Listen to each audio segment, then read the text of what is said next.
Сәлем достар, бүгін біз сіздермен өте дәмді, керемет болып шығатын қуырындық дайындайтын боламыз. Ең алдымен каналға жазылып, лайк басып, егер жасап жатсаңыздар, отзыв қалдырып, бөліссеңіздер болады.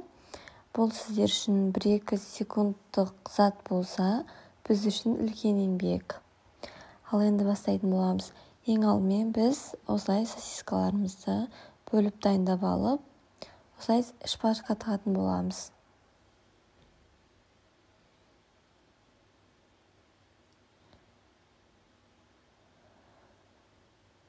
Барлығын осылай дайындап алдық.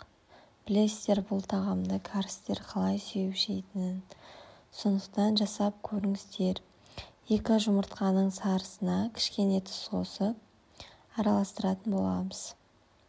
Және де кішкене сүт құямыз. Бізде балалар жейтін болғандықтан ешқандай бұрыш, специялар қосқан жоқпын. Ол өз еріктеріңізде. Осылай араластырып алып,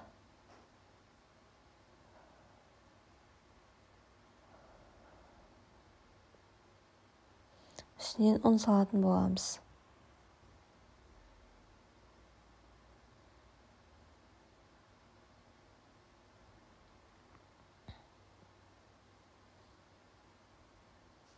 Мінеке бізде осындай масса дайын болды. Енді осы массаға жаңаға дайын болған қуырындықтарымызды салып алып, менде удобно үшін, өзіме ыңғайлы болған үшін осындай әдіс таңдадым. Салып алып, барлық жерін біркелкі тигізіп, сыртын тағы да бір осылай батырып алатын боламыз.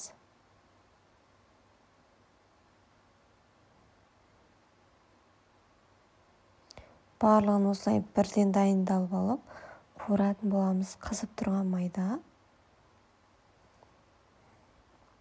Нәтижесі өте керемет әрі өте дәмді болып шығады.